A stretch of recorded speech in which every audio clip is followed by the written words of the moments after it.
Hello and welcome to the Grad Report. My name's Danny. I know. I am in what can only be described as a child's room in Perth. We've seen worse, we have. The bed is very bouncy. Today's sponsors are Chelsea and Frank, because they took me to the zoo.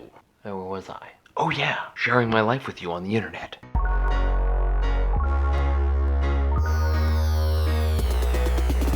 Today we go to the Australia Zoo, home of the croc hunter and family. Though I did not see any of them there. First thing that I saw there was a Komodo dragon, whose name was probably Kyle or something. What's your name?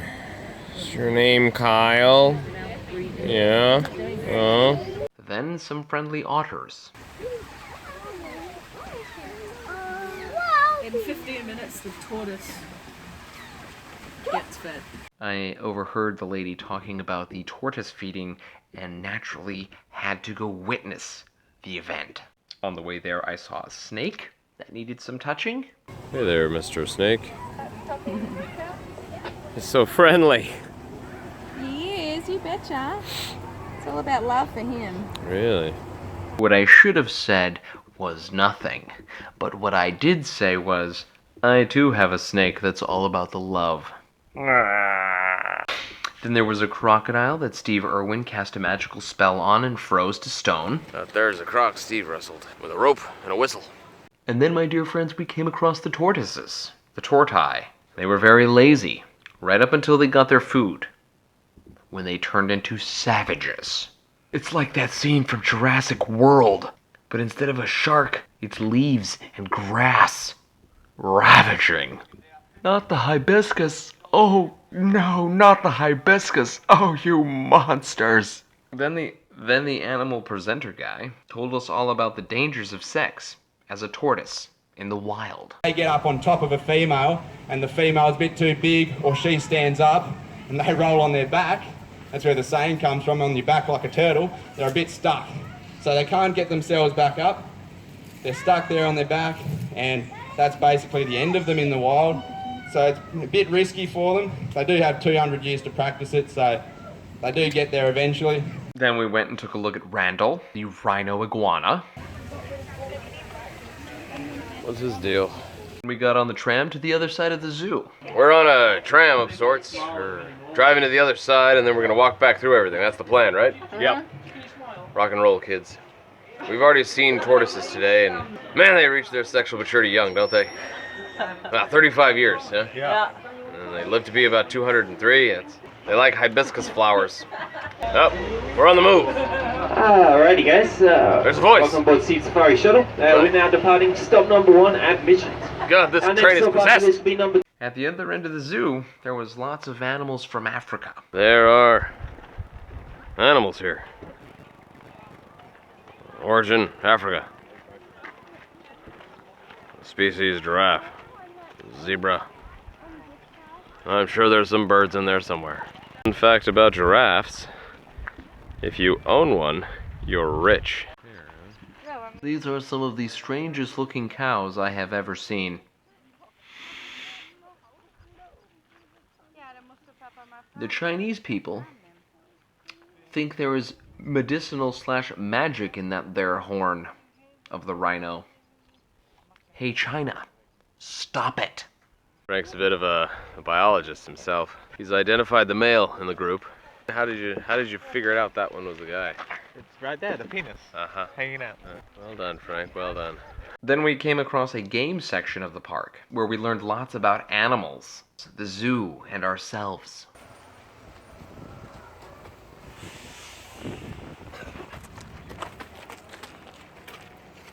I was at a truck stop in Portland, Oregon once. In the bathroom, they had kind of the same thing. You didn't want to know what arrived at the zoo that day. We're playing a guessing game of the animals' dinners. All right, plate of maggots. Alligator, dingo, lice monitor. Lice monitor. Correct. Chicken wings. We've got alligator, dingo, lice monitor. Alligator. Alligator? What do you think? Alligator? Incorrect. It's the dingo. Come on, it's chicken wings. Beef strips. Alligator, dingo, lice monitor. Dingo. Alligator. Are you serious? No, it's the alligator. Then we witnessed the very elusive red panda.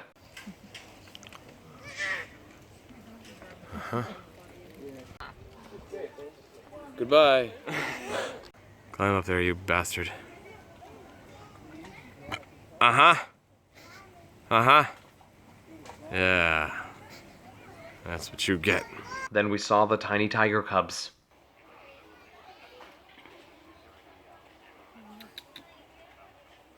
Then we learned about crocodile safety from crocodile safety experts who were showing us how to do everything wrong so that we wouldn't do it in the wild. He can strike out and get to this fence in one go, so if I seem a little nervous, it's because I am. Come on, come on, come on. Oh, good boy. Good boy. You can understand. Good boy. So you see, he uses those back legs and that tail. That's where he gets all his power from. Pushes himself vertically up out of the water. Yeah, crocs use their tails to push up out of the water and snatch babies out of trees. That's it. Oh, good boy. Oh, you can hear that jaw pressure. Then they fed him a really big fish. Boy, did he love that fish. Very slow. Good boy, good catch. Let me crunch that down. Oh, there you go. Then we went to the kangaroo place because you can't go to Australia Zoo and not see kangaroos. Rue Haven rules. Our kangaroos and wallabies are friendly, but they do not like being harassed. Unsupervised children will be asked to leave. Please do feed the kangaroo with a flat hand, low in the forward position. Supervise all children at all times. Please do not pull food away. Only feed special kangaroo food. Please do not run or chase the animals. Do not touch a joey in the pouch. Do not enter the animal rest area. There's kangaroo shit all over the ground here. Now that we've been briefed on the rules, let's go see some awesome animals and act appropriately to them.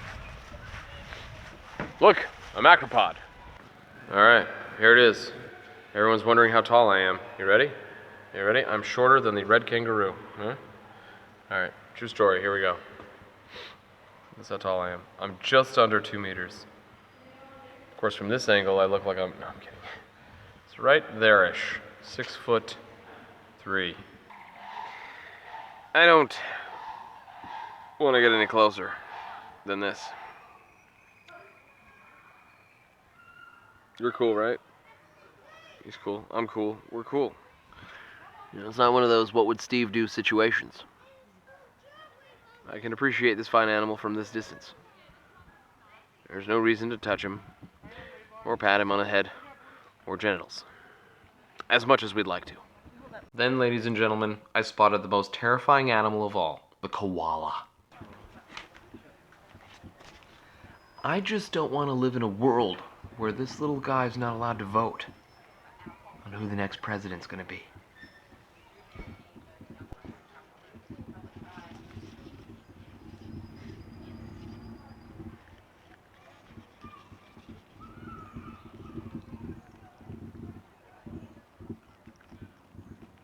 Okay, I'm now in selfie mode. I will now show the koala himself. Test 1, are koalas self-aware?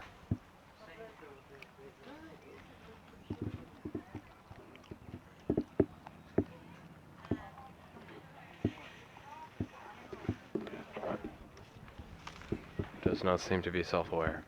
And at this zoo, you get to touch them. And now, the hard cartilage plate on the bottom of the koala's ass has no nerve endings, so he will not feel this at all. Gently now, gently, we caress his bum-bum.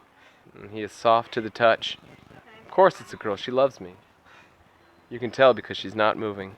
What does that mean? Her name's Ellen? Who would have thought Ellen DeGeneres and I would meet like this? This is the wombat experience.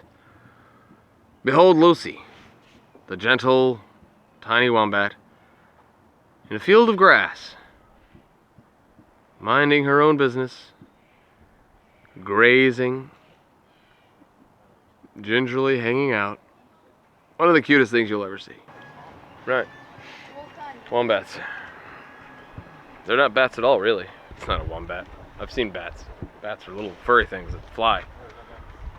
That thing will never get in the air. Then I saw something that cannot be unseen.